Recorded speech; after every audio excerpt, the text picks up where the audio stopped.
never told my story. So people make an assumption that this is how I've always been, this is who I've always been.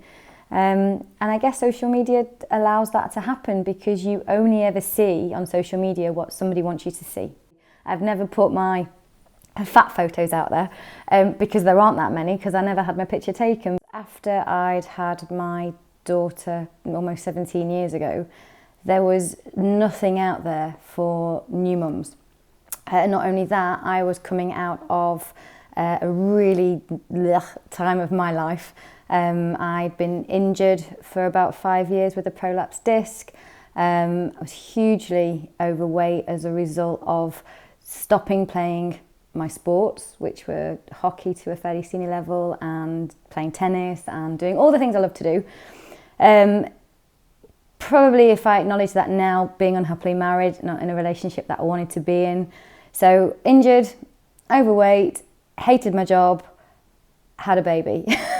And I didn't feel like Emma Wilson, if I'm honest. I really didn't. So I decided to take things into my own hands and kind of go, right, I can change this. I think sadly for women often get to that crisis point before they do anything about it, rather than perhaps asking for help sooner or seeing it sooner, probably because we're just distracted by everything around us, and we were making do.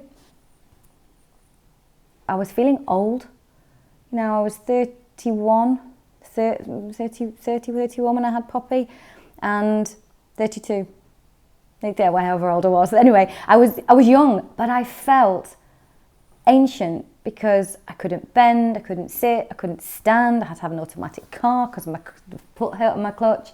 It was just, what I needed was to feel like the girl I wanted to be, so that I felt attractive, so that I felt some self-esteem again, because that was what had gone. Confidence probably hadn't, because that's sometimes within you, but in terms of self-esteem and feeling youthful, that had all gone, and I knew that that's kind of part and parcel of and deep down, I guess I wanted to feel.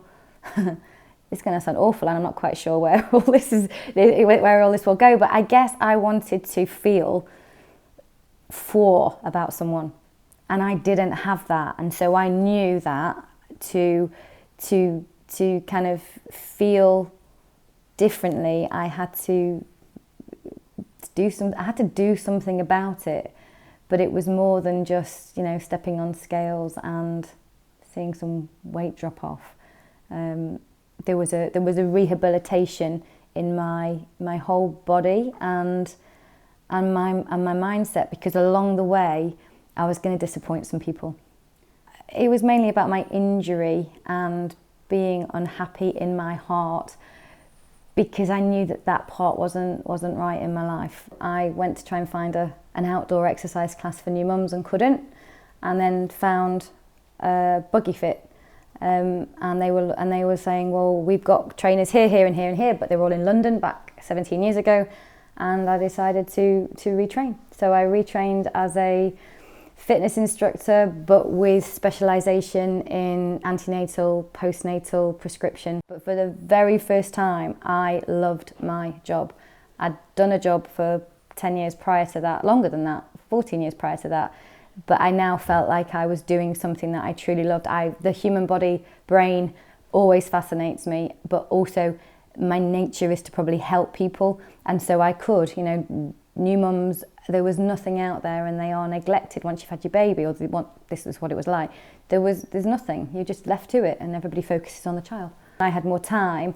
I then thought, well, what else do I enjoy? And that's when I kind of then started to self-develop and add different skill sets and disciplines and looked at different things. And I suppose at the point that I separated and divorced, Poppy was 5, 6, I then started to use my original name, which I'd always used in my old job, but not in life. And so Emma Wilson Fitness was probably born around then, when, started going out and doing face-to-face circuits, or I don't know, Kettler-Size or boot camps. Yeah, we were doing early morning boot camps in the dark on the fields and stuff. The PT side of things started when Poppy was about 5 or 6 as well. When you're not enjoying something, I think then you make different life decisions around it, and it's possibly why when I wasn't enjoying me as an injured me, I then made some decisions that potentially, led me to not being in the right relationship. Not that there was anything wrong with my ex-husband at all. It wasn't his fault. It was just the wrong person long term for me. I knew when Poppy was 12 months old that it was going nowhere for me. But yet she was nearly 6 when it actually happened.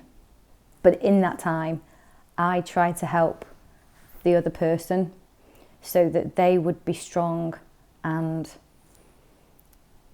able to move on. I do remember this one counsellor asking me, so because you'll find excuses for things.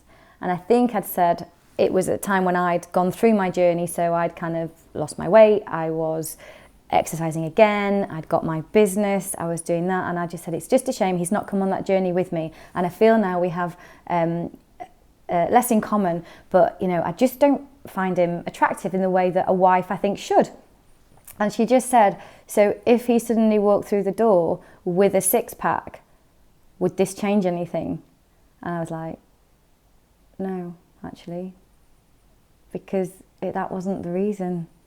It wasn't about aesthetics. It wasn't, I just didn't love him in the right way, the way that you should, because I'd made the choice at a time of my life that I was making choices for based on your own circumstances since then, really.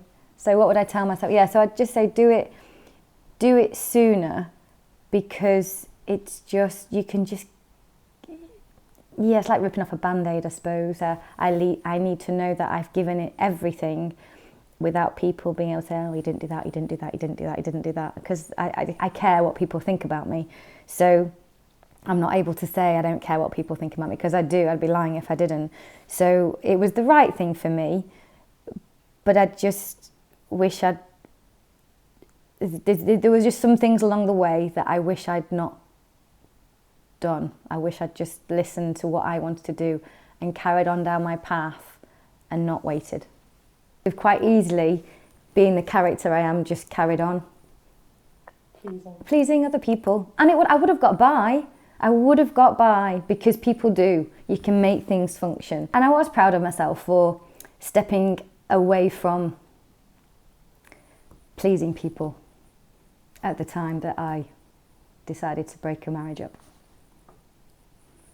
Materialistically, I probably was quite proud of what I earned at a young age, I guess.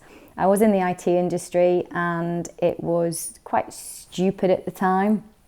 I have no idea what happened to that money. I spent it very easily. But yeah, there's an element of, wow, did I just see all those zeros on the end of my, P60? That was a proud moment at the time. Equally, the flip side of that is a few years after that, I was very much a case of I'd rather have nothing and live in a cardboard box and be happy than have that paycheck and living the life that I'm living. Proud of running my own business. I forget that it's a business to me, because it started off as a bit of I'll just do this buggy fit thing as a hobby because I like it. And I forget that it's actually a business, and that I have run a business being being everything. Bit of IT, which I hate now. I've never liked it anyway, but bit of IT, bit of accounting, bit of, all of it. If I could just do the bit I like, it would be great. But yeah, running a business. And then I guess really proud of how the last couple of years have gone with, the way the world has been. And it's kept evolving and it's kept growing. Always proud of, Pop. I think everybody says, I wasn't proud of it this morning, but I'm not very good at keeping things to myself. So I just want to share. So I want people to know stuff that can help them, so I don't kind of sit on it and going, I know this, I'm going to keep it a secret, and then I'm the only one that knows. I'm very much a case of, you know what, if you do this, or can you have that, or, you know, when somebody says, where'd you get that from, I'm happy to share it, because then that person has the tools to kind of let us sit on it for a bit, or go, oh, didn't know that. Oh, I might try that. I don't ever want to dictate how anybody should live, or, you know, or make any guarantees. I've never wanted to do that. But yeah, to share with them and give them knowledge. Knowledge is a powerful tool, and you use it to your own advantage, so that it creates a platform for you to launch yourself, or to relaunch yourself, or to just give you freedom. And because, you know, feeling a bit squished, whether it's isn't nice long term, but it's also as you go through the decades, that you don't reach a point where you suddenly feel that you've got nothing and you're nobody, because you're not needed anymore, because you've ploughed so much into everything else. When you get to the point where you are perhaps freer to do what you want and be that bit more selfish, that it's like, well, actually, I've not got the right kit. I'm not fit for purpose.